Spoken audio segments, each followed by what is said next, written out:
धन आवेशित वस्तु में है, इलेक्ट्रॉनों की कमी।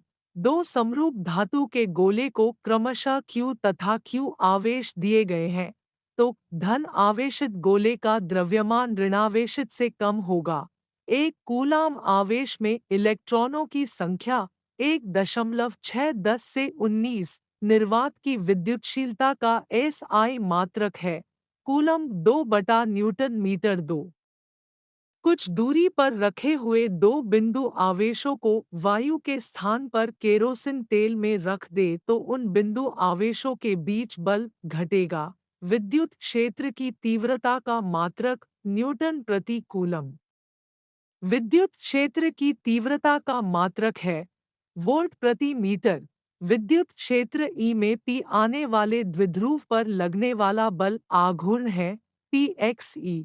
वैद्युत द्विध्रुव का आघूर्ण एक वेक्टर होता है जिसकी दिशा होती है ऋण से धन आवेश की ओर। दो चालक समान रूप तथा आकार के हैं, परंतु उनमें एक तांबे का तथा दूसरा एल्यूमीनियम जो कम चालक का है। दोनों को समान विद्युत क्षेत्र में रखा गया है।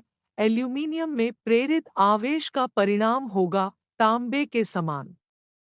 विद्युतीय रूप में उदासीन एक चालक गोले पर विचार करें। एक धनात्मक बिंदु आवेश गोले के बाहर रखा जाता है, तब गोले पर कुल आवेश है 0। ABC एक समबाहु त्रिभुज है। त्रिभुज के प्रत्येक शीर्ष पर Q आवेश रखा गया है। त्रिभुज के केंद्र पर विद्युत तीव्रता है 0। R1 व R2 त्रिज्याओं के दो चालक गोलों के पृष्ठों पर आवेशों के पृष्ठ घनत्व बराबर है। पृष्ठों पर विद्युत क्षेत्र की तीव्रता का अनुपात है 1:1।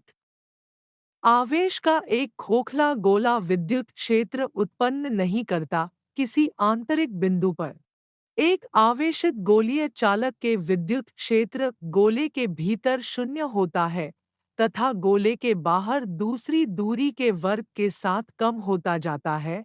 यदि एक बंद पृष्ठ से गुजरने वाला नेट विद्युत फ्लक्स 0 है, तब पृष्ठ के भीतर नेट आवेश 0 है। यदि एक बंद पृष्ठ से गुजरने वाला नेट वैद्युत फ्लक्स 0 है, तब पृष्ठ में प्रवेश करने वाली विद्युत बल रेखाओं की संख्या पृष्ठ से बाहर निकलने वाली बल रेखाओं के बराबर होती है। किसी बिंदु आवेश पर यदि विद्युत बल रेखाएं आकर मिलती हैं, तो इन बिंदुओं पर आवेश की प्रकृति क्या होगी? ऋणात्मक। निर्वात की विद्युतशीलता तथा किसी परावैद्युत माध्यम के विद्युतशीलता में क्या संबंध है कि विद्युत बल रेखाएं परस्पर कभी नहीं कटती। क्यों? यदि काटेंगे तो कटान बिंदु पर विद्युत क्षेत्र के दो दिशाएं होंगे जो कि असंभव है। वीडियो पसंद आया तो लाइक करो, सब्सक्राइब करो।